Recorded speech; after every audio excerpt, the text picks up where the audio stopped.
Jeff Bush from the Washington Update in partnership with Eaton Vance, Harold Ford Jr., who is, of course, with Morgan Stanley, and Bob Reynolds from Putnam Investments. Gentlemen, if you come on up. Thank you very much. It's not getting any better. Granted, President Bush accounted for $5 trillion of the $15 trillion. Right. But the next $5 trillion came under President Obama. No, absolutely. And I think that is a real issue for President Obama, is the economy. But the way I see the economy right now, I still see that as a flip of a coin issue for the American voter, specifically the independent voter. I don't think they've made a decision on who to blame for the current economic environment. I think there was a period of time where they were independent voters were happy to blame President Bush. I think that transitioned to President Obama for a period of time. But where I see that issue getting some traction is sticking with the quote-unquote obstructionist Republican Congress. And if it ends up landing on the Congress's shoulders, then I actually think the economy will not be as big a negative for President Obama at the end of the day. But as it relates to the economy and the independent voter, I think it's going to boil down to literally how the average American feels about the economy at the end of September and early October. Where are gas prices? Where are jobless claims trending? Not necessarily dramatically moving one way or the other, but which way are they trending? And I think that will tell us more about that independent difficulty voter. In the House being held by the Republicans, although that's an outlier that they lose it.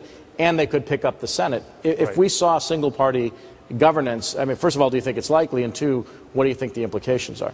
Well, first of all, I don't think it's likely. I still have the election, Andy and I have the election slightly in favor of President Obama. We believe that he has a clearer path to a re-election than Romney does at this point. From an electoral map perspective? From an electoral map perspective. So, so I'm going against one of our premises. But if the Republicans were to have a sweep, the real question is, do the Democrats still have a seat at the table? And I believe they'll still end up with a seat at the table. I think what we'll see is a narrowing of the margin of majority for the Republicans in the House. I think what we will see is a very, very close Senate. Perhaps a 52-48, a 51-49 Senate. And if that's the case, then the Democrats will still have an opportunity to help shape that agenda through this next term of the next president, regardless of who that president is. But I think there was a lesson learned, and I think the Democrats will teach the Republicans that lesson if they do take a sweep. I don't think they're going to I think they'll treat the Republicans the same way they feel they were treated during that 2-year period of 2008 and 2009, where the Republicans filibustered everything and so forth. So I think that will come. Why did they do that? But here, remember this, though. It's important to remember, we were that close to getting a deal. As they were running the general up front, that they were ready and willing to embrace Simpson Bowles. They haven't done it yet either. Well, it boiled down to that very first Republican debate in my mind, where they were all up there and they were asked, would you accept a deal with $10 of spending cuts, with $1 of revenue increases? If you watched all the candidates independently, 9 hands shot straight up, except Romney's. He hesitated. And I just have to believe, as a businessman, he was inside his head going, I would take that deal in a minute if I could get it. Yeah. And I think I agree with you, Harold, that the Republicans are really going to regret not stepping up to the plate and sticking with that deal last July. I don't think they're going to negotiate a better deal than President Obama was willing to give them at that point. That's your opinion. Well, I think the real challenge for this campaign is the candidates themselves theoretically don't control their entire message. Through the super PACs and everything else, those monies are going to be spent on those niche issues, which fairly and I think mostly unfairly will be characterized to that candidate.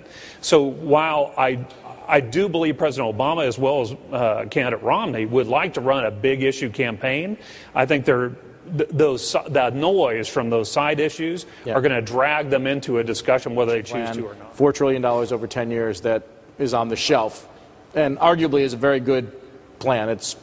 What's interesting about it, though, it didn't carry a majority of vote from either party. Right. I mean, it was resoundingly dismissed by Congress, sadly, because I think it boils down to the promise that the Republicans made with Norquist about not raising taxes, but within Simpson-Bowles, there are tax revenue increases. And at the same time, there's entitlement changes, which the Democrats have taken the position that they will not vote Jeff, for. do you want to say something? Yeah, this is not a one side of the balance sheet equation, right? And a solution that we have to find, and that's where I'm supportive of the Simpson-Bowles, and I think it makes all the sense in the world and brings us much closer. Now we can argue, and certainly will in Washington, about how to apply those cuts and where to apply those cuts, but the fact that they have to happen, the tax increases have to happen through a tax reform process of simplification and broadening the number of people paying in is, I think, absolutely right in line with what the direction we need to go. Materially change between now and the elections? Well, certainly our opinion, we have a bent that tax rates are going up on the high-income individuals, high-net-worth individuals.